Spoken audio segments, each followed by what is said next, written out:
Hey, we was out riding in the arena just a couple of days ago, as a matter of fact. Me and Josh and Caitlin and Brian and a few of the others of us out riding around on the horses. And I was riding this walking horse. I was scared he was going to come unglued. And I was so paying attention to him, I really wasn't paying attention to the mare that Josh was riding. And that mare, I've ridden her before, and she's been easy, just a sweetheart of a horse, you know, does everything just right. I thought she was a loyal horse. I put Josh on her. Old boy Josh got out there riding, and he's a pretty good little old cowboy. He's doing real good on this horse. And the horse looks like he's going to be loyal. And then all of a sudden, that mare hears the voice of Jed, little Jed, standing up in the pasture. He's that proud gelding up there. And that proud gelding was hollering down to that mare, just a screaming, and the mare turned and hollered back. And I thought to myself, I believe that gelding is probably saying, hey, honey, won't you come back up here and spend time with me? You know, and the mare's thinking, yeah, you know what, I think I will, but I got to get done with this rider first. That mare's attention was not on that rider. That mare's attention was on that proud cut gelding up there in the pasture.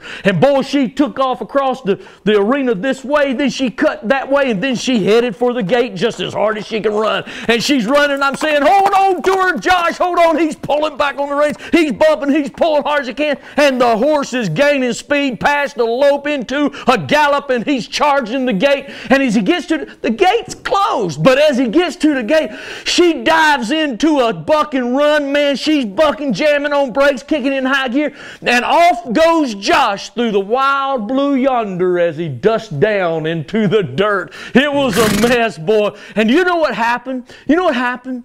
It was as simple as this. She's loyal to Josh until she hears the voice of those out yonder. And that's a whole lot like Christians today, that we are loyal to Jesus until the world calls our name. And we hear the world calling, and a lot of times we just kind of dump Jesus and go chase after the world. You think about that. The next time you're being tempted, you think about, for me to go do that, I got to dump Jesus to do it.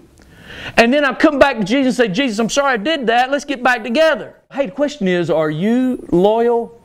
Are you honestly loyal to the Lord Jesus Christ? Have you committed your whole life to following Him? No matter what the voices of the world cries out, no matter what the temptations, no matter how the world flirts with you, no matter what dazzles your attention, you still say, I am 100% solely focused on the Lord Jesus Christ. I want to live life loyal to my God. Can you say that? Can you mean that? Is it true about you? I mean, what was it yesterday and the day before? What was it out in the world? Are you living loyal? I hope you are. And if you're not, how about today? Let's just make that decision that we're going to be real, true, genuine Christians. And we're going to abhor anything about us that is hypocrisy, to where we say that we're one thing and we live another way. Instead, we're going to say, you know what? I am God's servant. I'm going to serve Him. And when temptations arise, I'm not listening, because that causes a lot of trouble.